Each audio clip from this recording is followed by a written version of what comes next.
Welcome back. In the previous video, we covered regularized method for regression, where we start to use ridge, lasso, as well as elastic net to impose penalty to enforce our coefficient so that it doesn't actually explode or get a large coefficient. In this video, we're going to cover polynomial regression. One common pattern with machine learning is to use linear models trained on non-linear functions of the data. This approach maintains the generally fast performance of linear methods while allowing them to fit a much wider range of data. Now, this description is directly from scikit-learn. I just want to actually highlight this so that you can actually understand the intuition before we go into the actual modeling and the code itself. Now, take for example,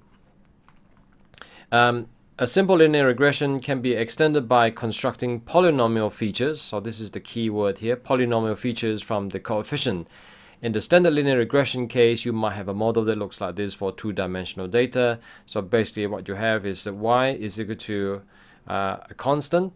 Okay, so it could be beta 0, just using a slightly different notation, beta equal to 0, and then you have beta 1, x1, and then you have beta 2, and x2. So that's your standard linear regression. Okay, so if you take a slightly different approach, if you want to fit a paraboloid, to the data instead of a plane, we can combine the feature in the second order polynomial so that the model looks like this.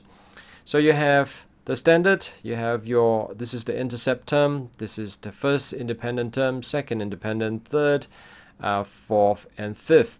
Now the interesting part is this is x1 multiplied by x2, and this is x1 square, and this is x2 square.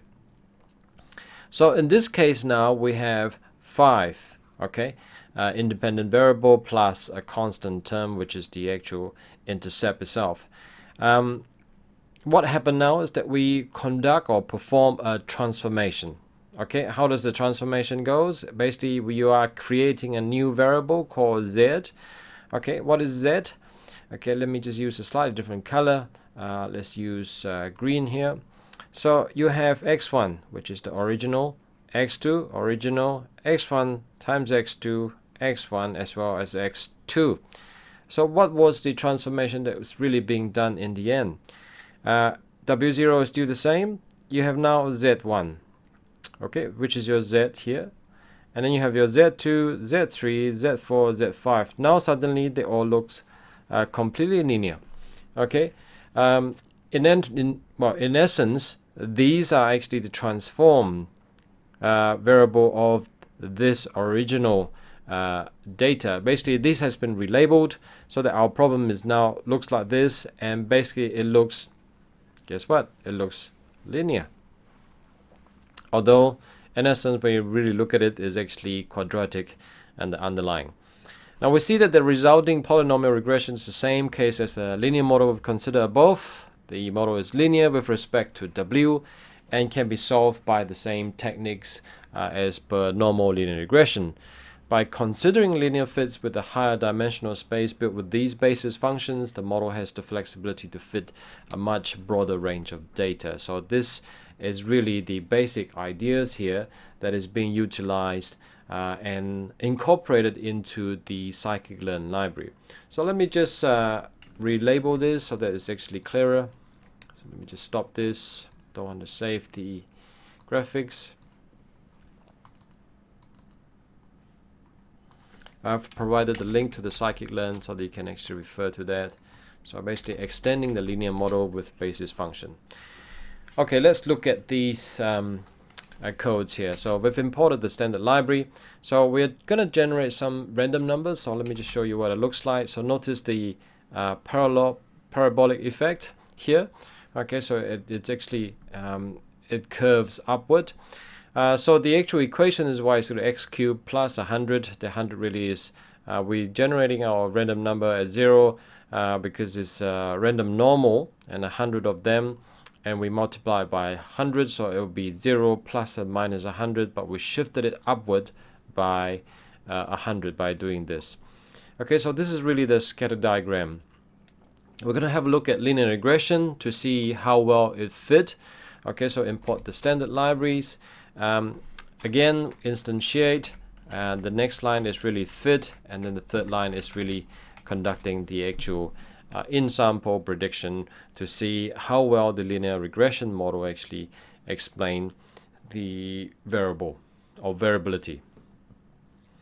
Okay, so again, these are the typical plotting. We have a scatter diagram of the original data set, and we're plotting the actual model prediction. And finally, we have a score of the R2 or the R square to see how well linear regression explained the data, observed data. Okay, so you can see here is 76%, all right, and which is on the low side, and you can see that the linear regression just don't really have a chance of fitting this model, or rather the underlying data, well, because it just doesn't have the ability to curve here. All right, so let's look at the polynomial.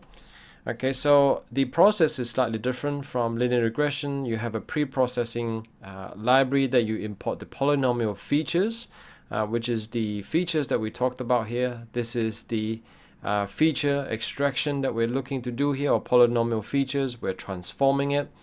So the next thing is, again, the standard process of instantiating with 2 degrees and fitting or fit transform the original x to give us the x polynomial. Now we're instantiating the actual linear regression as per before. So notice that we've transformed our data from this x to z. All right, so we've relabeled it. Okay, basically it's in this form now, whereby the original was this form. Right, so now we are just going through fitting our linear regression, okay, using the transformed data. So instantiating, fitting, and finally predict. So let's plot this and let's see how it works. So this is the observed, the dots are the observed data, and notice that the transformed data or the polynomial can actually follow the so-called distribution or explain the distribution or the underlying so-called properties much better. The R squares is substantially higher at 91% when you compare to the linear regression of only 76%. So having developed that intuition, we're going to dig into actual data now, the Boston housing data set that we've seen before. So we're going to download the data, import it into our library, df Boston or df Boston here, rename the columns, and we're just going to look at DIS as well as Knox here. Now I've hidden this, so I'm going to leave that with you to actually run that exercise. I'm just going to CORR run the correlation or df Boston, and just for you to actually visualize this in terms of the 2 variables looking at is DIS as well as NOx, which is this one here. It looks really negative, and what you can't see here is actually the so-called characteristics of it. So that's why we're going to plot that up. We're going to store the DIS into the X and NOx into the Y underscore Boston. So let's plot that out, and you can see that this is a little bit different from what we observed before. Nevertheless, it's not linear. Clearly, it's not linear. It seems to actually go down this way. So again, we're going to run the linear regression model, and the lines of codes are the same, so I won't walk through the line by line. And as you can see, the linear regression does really poorly. The R square is actually only 0.5, so it really should be that. And if we now try quadratic, quadratic meaning x squared, so this is the degree is equal to 2, and again we do the fit transform and instantiate our linear regression, fit our model, and this x fit here is basically we are taking the lowest and the highest point rather than fitting, this is X fit is for our prediction rather than the whole idea here is that we're gonna basically rearrange the so-called X fit. All right. So let me just show you what it looks like. X fit.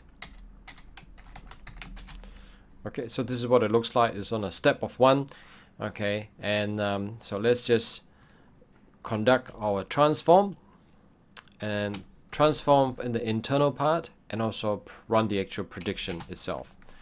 And now let's plot that out and have a look what it looks like. Okay, so when it comes to the actual prediction itself, what we have done is that we take one step by one, instead of trying to make a prediction on every single dots here. Okay, so we are fitting it within this so-called space here. And what you can see here is that the R score has improved, okay, to 0.7 from 0.59, which is quite a substantial improvement. Now, unlike what we did before, which is the generated data, we know what the model is actually x to the power 3. What we could have done is to actually, instead of 2 here, we change it to 3. It would have fit this substantially better. So just to prove that point, I'm going to give it to you as an exercise a bit later. But coming back here to the Boston data, we can't tell to what degree this is supposed to be. Okay, so the only way for us to do is just keep trying different parameters and see how it works out. So now we're changing the polynomial features to the degree of 3 and run the lines again, and this time, and you can see that it probably start to overfit the data. Notice they actually start to curve downward. The R square didn't really improve that much. It's 71% compared to before 70%. Yes, it has increased slightly, but it doesn't seem to actually have improved the R square or that much. Instead, we might seem to have a case of overfitting. Now we've come to the end of the video lesson. This is still not a completely satisfactory model, but nevertheless, the purpose of this exercise video is really to illustrate to you the whole idea of linear regression, but in a polynomial sense. And the idea of extending your linear models with basis functions, transforming the original x to z with relabeling of data and also a transform feature. So that's the basic idea of the polynomial regression.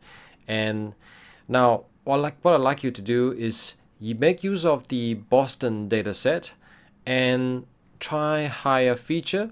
Okay, 2 exercises I want you to do. One is increase the actual degree to maybe 4, all right, to see what it looks like.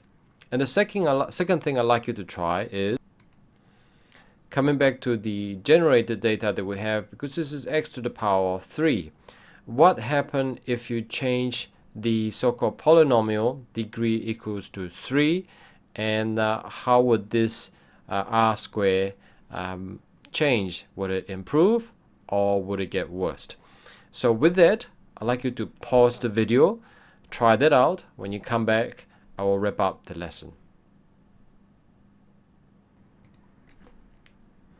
I really hope that you've tried out the exercise and gained a little bit of better insight and also a better intuition and feel of modeling using polynomial regression. With that, I will end this video. Just to let you know what's coming up is that we're gonna step into a slightly different realm of dealing with non-linear relationship. Instead of using polynomial regression, we're gonna start venturing into ensemble models. So with that, I'm gonna leave you and see you in the next video.